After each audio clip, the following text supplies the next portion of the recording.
voit que la violence est devenue aujourd'hui le seul moyen pour de nombreuses personnes, et notamment ça touche de plus en plus de jeunes, la seule réponse qu'on puisse trouver pour affirmer son existence. L'exemple de ces jeunes qui ont détruit, qui ont brûlé, Est-ce qu'ils étaient conscients de la dynamique qui les poussait à faire cela? Peut-être que ce problème-là viendrait de l'éducation, de ce qu'ils reçoivent. Parce qu'un être, c'est d'abord une conscience. Avant d'être jeune ou vieux ou noir ou blanc, c'est d'abord une conscience. Par quoi l'être humain se projette dans ce monde pour se signifier à lui-même qu'il existe. Et cette violence qui ne cesse de s'agrandir de pays en pays, de territoire en territoire, et qui dépasse aujourd'hui l'entendement. Parce que pourquoi un jeune de 12 ans ou de 13 ans se met dans cet état? Est-ce qu'il a assez de maturité? Est-ce qu'il a reçu une nourriture en quelque sorte au niveau de sa conscience, telle que, par exemple, qu'est-ce que c'est que la citoyenneté? Qu'est-ce que c'est que le civisme? Qu'est-ce que c'est que l'acceptation de l'autre, le problème de l'altérité? Aujourd'hui, qu'est-ce qu'on apprend à nos enfants? Qu'est-ce qu'on apprend à cette génération? Il y a un désespoir chez nos jeunes parce qu'ils ne sont pas nourris avec un esprit. Leur conscience n'est pas nourrie par un esprit qui les amène à faire la différence entre ce qui est bien et ce qui est mal en eux.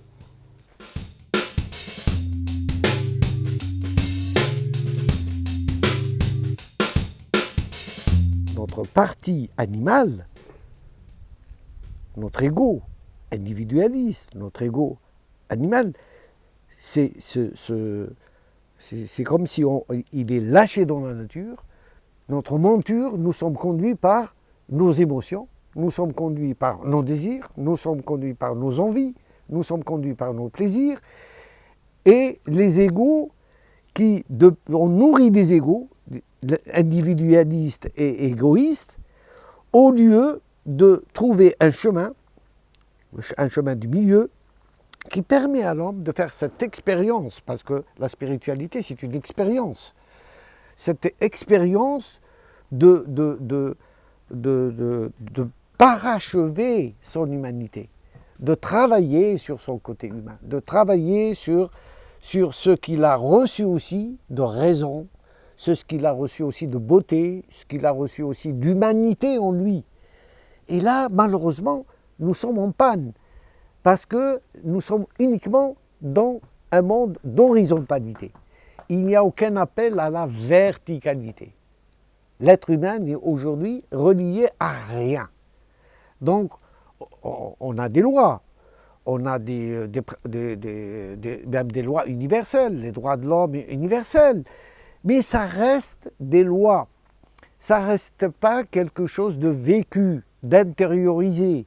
Cette balance au niveau de la conscience qui permet à un être de mesurer son action à l'aune toujours de si on me faisait ça, est-ce que je l'accepte ou pas?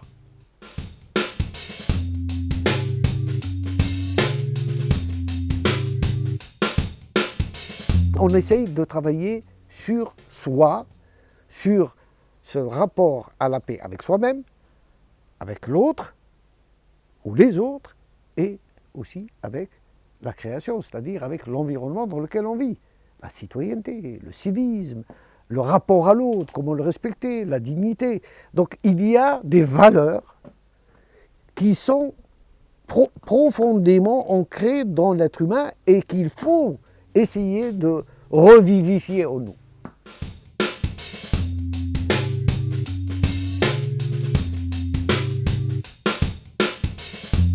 Il s'agit donc de l'islam. C'est l'islam politique.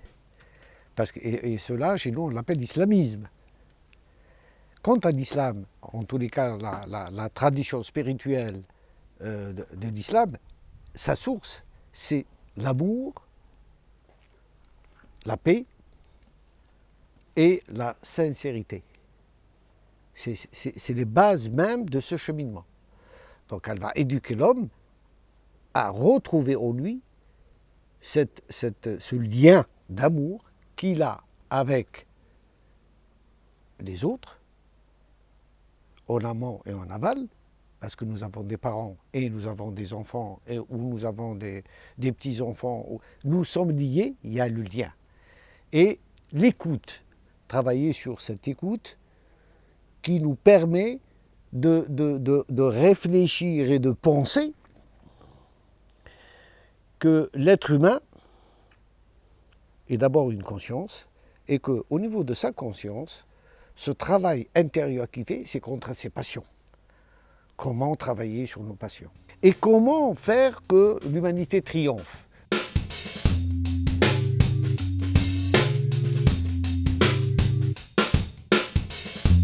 En tant que représentant vivant encore de cette tradition, c'est comment aussi la transmettre. Et la transmettre auprès des jeunes. Et c'est pour ça qu'on a créé des écoles, les écoles de la paix, avec une méthodologie et avec une pédagogie qui, très tôt, inscrit le nous chez l'enfant. Au lieu, bien sûr que le jeu, la singularité est toujours là, mais comment, très tôt, un enfant peut dire notre pays au lieu de mon pays, notre ville au lieu de ma ville.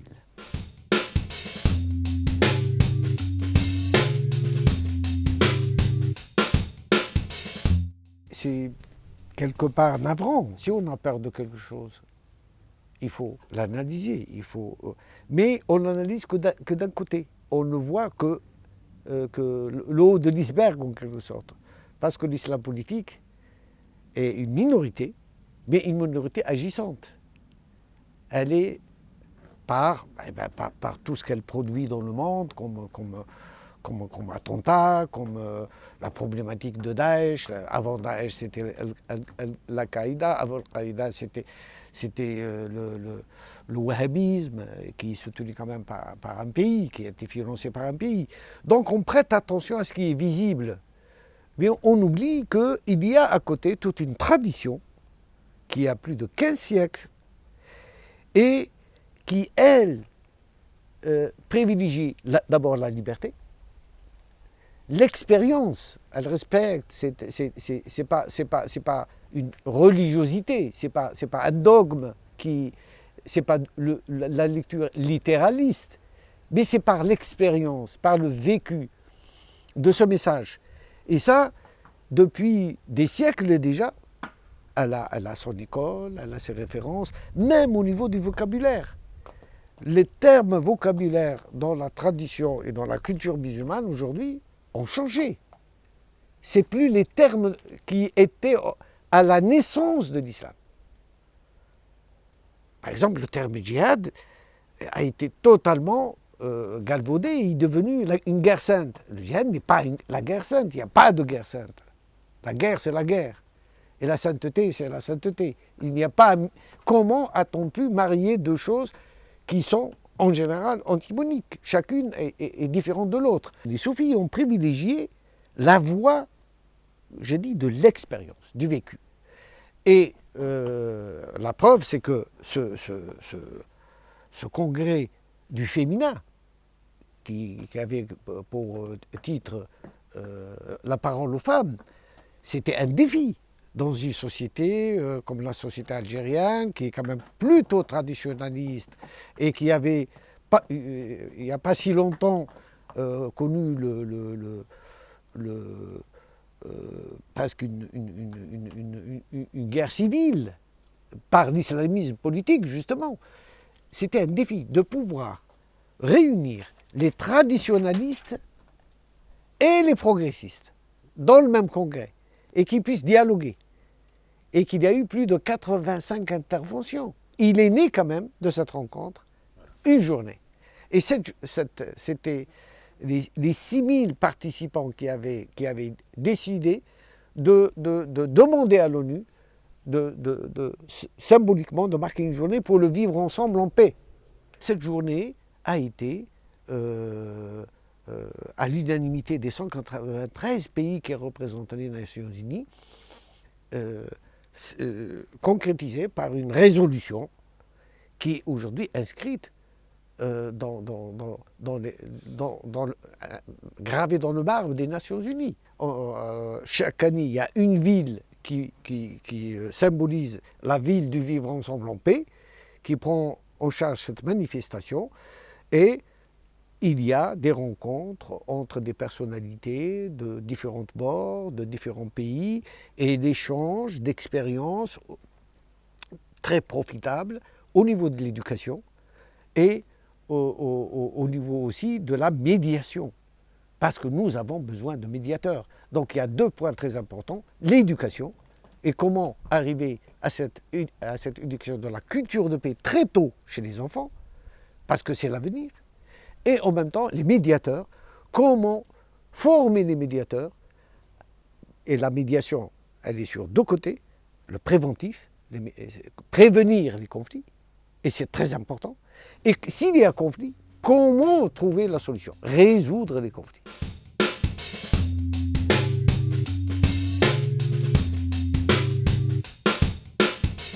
Par l'éducation, mais une éducation avec une pédagogie et une méthodologie qui permet de mettre la paix au centre du cercle. Donc déjà, c'est un cercle, les enfants s'habituent à travailler en cercle. Et tout est relié à cette problématique de la paix. Les mathématiques, et je donnerai l'exemple comment plus de 27 universités dans le monde ont travaillé pendant 1 an sur ce thème, les mathématiques et le vivre ensemble, en paix, et que chaque université a développé des techniques et des ateliers, et que cette rencontre s'est passée en 2019 à Mostaganem, avec la rencontre des professeurs qui venaient de l'Europe, de la Russie, des États-Unis, de l'Iran, de l'Afrique, de l'Amérique latine, du Brésil. Il est né cette dynamique de travailler sur des matières et dans des domaines comme le sport et la paix, la linguistique, la langue, la littérature. Donc des choses qui... Tout est relié au fond à un lien, la musique, la danse, la méditation. On a rajouté la méditation, comment un enfant peut méditer. Comment apprendre aux enfants à la respiration. Certaines villes du sud, comme Nice, comme peut-être Grasse, ont commencé à réfléchir à ce vivre ensemble, comment l'incarner et comment le faire entrer. Par exemple, il y a des lycées privés en France qui commencent à fêter avec nous cette journée internationale, le 16 mai, cette journée internationale du vivre ensemble en paix, à Aix, à Marseille, à Toulouse. Donc l'idée commence aujourd'hui à cheminer à travers les écoles, les lycées. Il y a eu même un film, Nous tous, qui a été réalisé par un Belge, qui a circulé à travers, il a été vu par plus de 10 millions de personnes, qui parlent de ce vivre ensemble, et comment on arrive à solutionner des problèmes par le milieu associatif ou par le milieu éducatif. Comment éveiller les enfants à ne jamais aller les uns contre les autres. Comment diminuer cette tension et comment appeler à l'altérité qui met que la paix est au centre de nos intérêts. Ce n'est pas l'économie, mais s'il y a économie, c'est l'économie de la paix. Et j'ai un ami, Dominique Steller, qui a lancé une école à Grenoble qui aujourd'hui enseigne l'économie de la paix.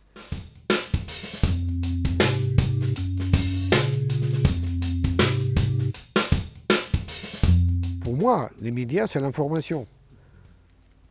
Et l'information aujourd'hui, au niveau médiatique, elle est regardée, notamment par les jeunes, d'une façon tout à fait négative. Les médias officiels n'ont plus aujourd'hui la priorité, je veux dire. Les médias ont aujourd'hui à retrouver cette notoriété. Et nous avons besoin de médias qui parlent de l'aspect, de faire l'équilibre entre ce qui va et ce qui ne va pas. Parce qu'il y a beaucoup de gens qui entreprennent des choses positives. Il y a beaucoup de gens, il y a beaucoup d'idées, il y a beaucoup de savoir-faire qui est développé. Mais on en parle très peu. Il y a toujours la priorité aux catastrophes, aux guerres, ou à des problématiques qui aujourd'hui occupent des terrains qui n'amènent pas à l'espoir, qui n'ouvrent pas l'homme à une espérance, qui n'ouvrent pas à c'est la crise, on parle toujours de crise, on parle toujours de choses qui sont véritablement pour l'esprit humain, il ne laisse pas s'épanouir.